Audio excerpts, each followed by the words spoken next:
movie starts off with music a little too intense, like they're about to pull off a Batman level heist. Okay, they're going to kidnap a child. Let's calm down with the intensity of the music. So we get to the part of the movie within the kid's room, and one of the would-be kidnappers was like, no one said it was a kid. Are you volunteering to do crimes? You don't give what type of crime they're doing. They were just like, crime. And you had to be like, count me in, because she didn't even know they were there to take a kid at the behest of Epstein. And Glass was like, you don't want to do the job? Walk. Who the f are you talking to?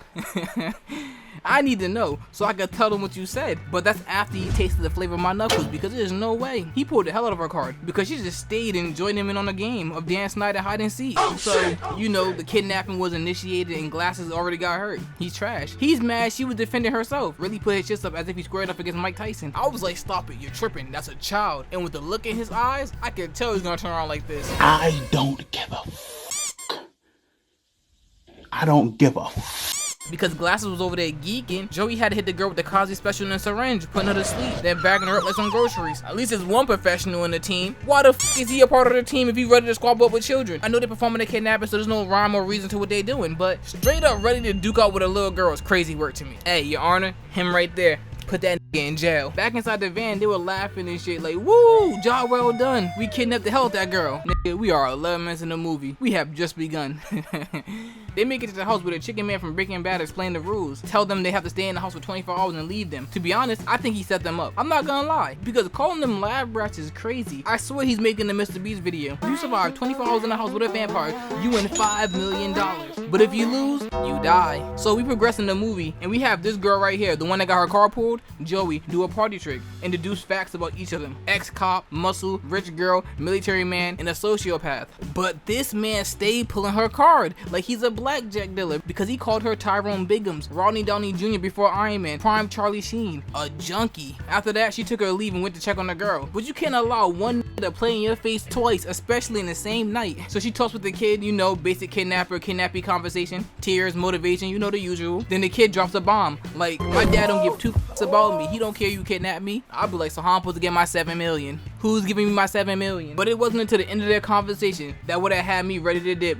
This mission. This little girl looked her dead in her face and said, I'm sorry for what's about to happen to you. After a cartoon like Gump, I'll be scratching my head. You mean? But quickly realized, never mind, I don't want to know. I've seen enough movie with kid demons. I'm gone. You know that one Nicolas Cage movie? Just give me 60 seconds and I'll be gone. I don't want no money. Hey, call me a bitch if you want. I'm good on the mission. The girl didn't take the warning and dip. She stayed and got a snack, while the ringleader made the entire thing worse. He went into the room and threatened the kid like, are you good, sir? Never mind, he's a kidnapper. But the ringleader only needed to know the name of the girl's father, and he was like, you know what? I think I'll take my leave now. See? He understands. The money, you can't spend it while you're having a conversation with Lucifer, because they're going straight to hell. But I gave this man too much credit. He was talking to Stan because the earnings were $7 million each. I can't lie to you, that's a lot of money. If I wasn't smart, I'll be tempted as well. So we fast forward in the movie, they set out to survive the remaining 22 hours for their money. The camera starts following our first victim, Dean, and when he was walking around the house, he seen a painting that got me thinking that this was a little girl's house because it looked almost identical to her. I'm acting like I'm solving a mystery. I read the synopsis of the movie. I know she's a vampire. So Dean, being a person of dim intelligence, was just walking around the house aimlessly instead of trying to sleep the 22 hours away hidden underneath the bed. That allowed him to get his ass snatched up. He was screaming for help. Like, nigga, you are not a part of the Three Musketeers. It's not all for one and one for all. It's everyone for themselves. If they seen you getting snatched up, they were not gonna help you. But never mind, I was wrong. The rich girl actually came out her room after hearing his screams and were trying to play Scooby-Doo. But when she found out, he was already cosplaying the Headless Horseman. And I'm not gonna lie to you, displaying your kill like an action figure is crazy work. Time to go yet again. If 7 Mil was holding you there, then his dead body should be the hand pushing you out the house. So the group gathers around the now headless individual and are rather calm about what they see, even sharing stories about the man who possibly did it. In fact, they still intend to stay there with the kid. There was not enough running out the house for me. The calmness was unwarranted. This nigga sneaked up the stairs with a pistol. My guy, somebody's ripping niggas' heads off. Leave the house.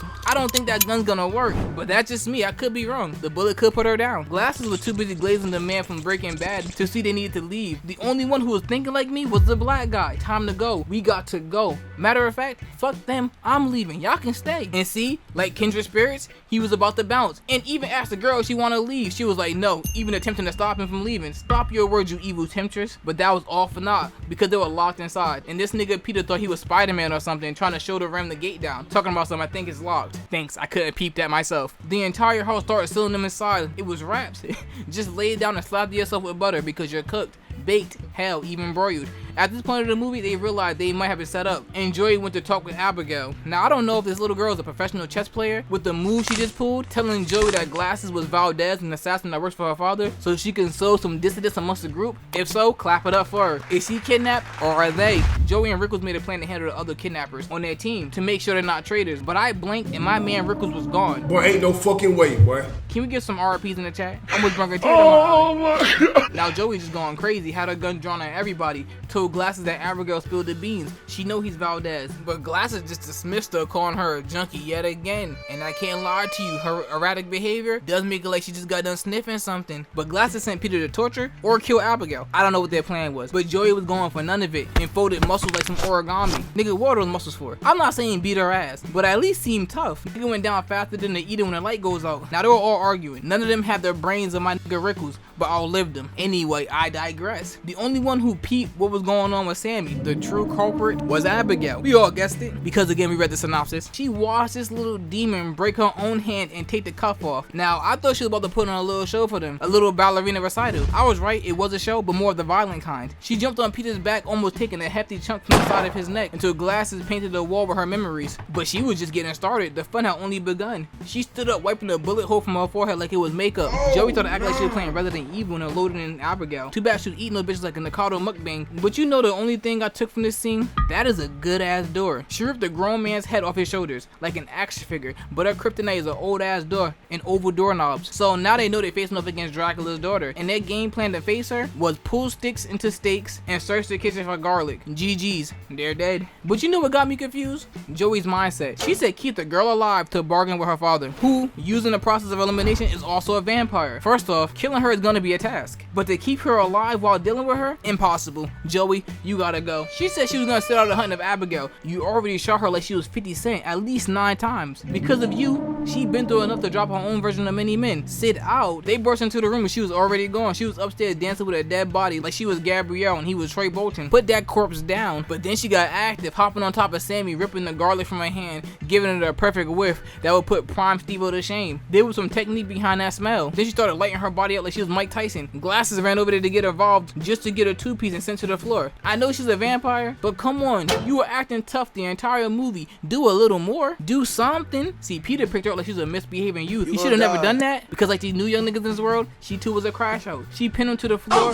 ripped his cross from his chest, and used it like a straw, as if his chest was a juice box. And it was lunchtime. Now I'm not gonna lie, she's cooking. Like she had an entire Thanksgiving spread ready. Glasses came back in for round 2, trying to hit her with that backstab, but she no look caught his hand. She was like, you need Glasses. I don't. Look at his face. His heart dropped into his stomach like Raputia did in that pool. Out of all the stupid shit he did that day, he knew this was by far the dumbest. Over 100 years of ballerina really paid off. She snatched the steak from his hand, hit her twirl, you know, for the style points. Peep, he's looking exactly where the steak was going. He knew, but couldn't do shit. He's dead ass like Krillin in any arc. Useless. She plunged the steak into his leg with this Baraka ass smile. Look, if I'm being honest, I would probably pass off if I'm face to face with a vampire. But since I'm in the safety of my room, let me lie a little. I would have upped my hands and started spamming hooks like I was Ryan Garcia. Even if it doesn't hurt her, I can die knowing at least I got a hit off. Dying not landing anything is crazy. That's like paying child support and the kids are not yours. She dead ass playing with them like Andy with his toys. She let them walk away after beating on them. But you know who's pissing me off? Joey. I could be alone. People watching this movie probably love Joey, but it's something about her. She's trying to stop my nigga Rickles from leaving. Wait, scratch that. If she was sparing niggas, then who killed Rickles? Nah, she might be racist. I see, that's why the writers had Dean get killed up first. The real target was Rickles the entire time. I solved it. Anyway, now Joey has a plan to hit her with that Cosby juice in a syringe, because that works on vampires. In fact, she even has a post and breathes. I don't know what kind of vampire she is, but this is new to me. They start looking for her. The plan is stupid as hell, but I'm gonna let them live in their lie. Now Abigail was just doing shit. Like this was the best time of her life. She was walking along a banister railing, pushed Glasses down the stairs. She would make a perfect Disney villain. Then she hit him with the same words he hit her with. What color are my eyes? Hey, she was kind of cool with it. I can't lie. She's warming up to be villain of the year a little bit. But Joey had one job. It was her plan, and she fumbled, getting the syringe knocked across the room through a door cage, leaving the others to fend for themselves. Sammy got bitten like she was yesterday's leftovers, trying to save Glasses. Glasses himself almost got hit with a seismic toss when Abigail started flying with his leg in her hand. That was until Peter came in like he launched himself from the top rope, far splashing Abigail to the floor. Finally, actually showing us how strong he was, holding her to the floor long enough for Joey to inject her. But then she really started crashing out. Like every other word on her mouth was a cuss word and threats of bodily harm. But hey, I was wrong. I can actually admit, it put her to sleep for real.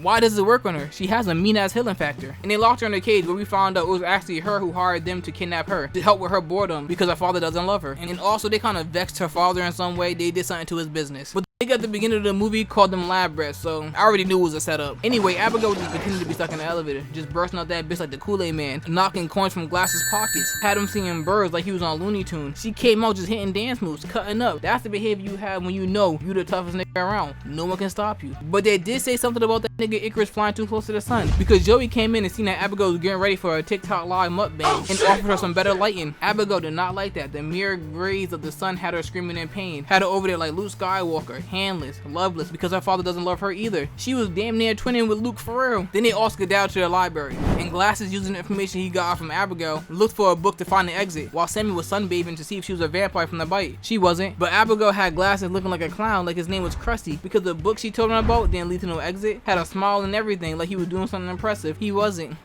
So they split into teams again to find a power supply, and Sammy can cause his power surge so they can escape. But hey, low-key, it was like a violent episode of Scooby-Doo where all the split up and investigating they were doing. So earlier I said she wasn't a vampire. I was wrong. For the 10th time watching this movie, I was wrong. She was in fact a vampire being controlled by Abigail, and she drained that man Peter like a Kool-Aid jammer, then had a dance break while she was waiting to further her KD. But the vampires in this movie were booty, straight cheeks, because with just a touch of sun, Sammy was turned into jammy. I don't know, I apologize for that one. So we move forward and we find out that Lambert was actually a vampire turned by Abigail and was in the basement playing Five Nights at Freddy. And he invited Glasses down there to offer him the bite so they could kill Abigail and her father and take over together. And he actually allowed him to turn him, which surprised me. But he had his mind all taken over. Once he was turned, he had Lambert looking like that one scene from Carrie. Then he drained Abigail. He was on one, I'm not gonna lie. He was on Joey's ass. Right after she got done leaving a voicemail for her son, Glasses came walking down the hall like a supervillain. Joey tried to stake him, but come on, y'all couldn't handle Abigail and he just bodied her. What do you think you'll do against somebody like him?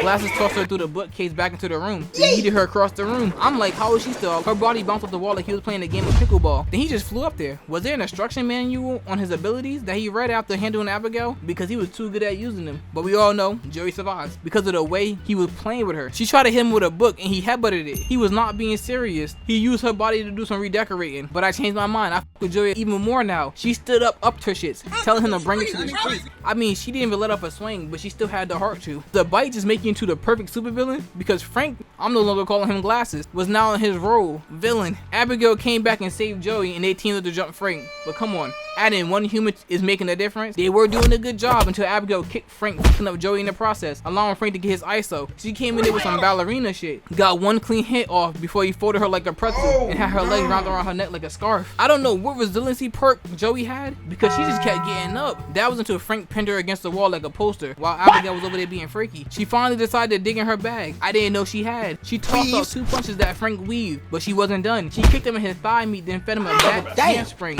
touching his chin, had his legs over his head like an umbrella. But this is where she lost all her momentum. Why the hell did she climb the steps like she was heading to the top rope and leap at this nigga, getting herself flipped to the floor, having her back beat tenderized? Then he decided to do the same thing he did earlier, drain her halfway and leave her alone, and turn Joey to make her kill Abigail, which ended up costing him his life. Like, dude was being a dumbass, I'm not gonna lie. He had the end of the movie in the bag. He could have been a sole survivor, going one-on-one with the father. But then her father walked in looking mad, unassuming.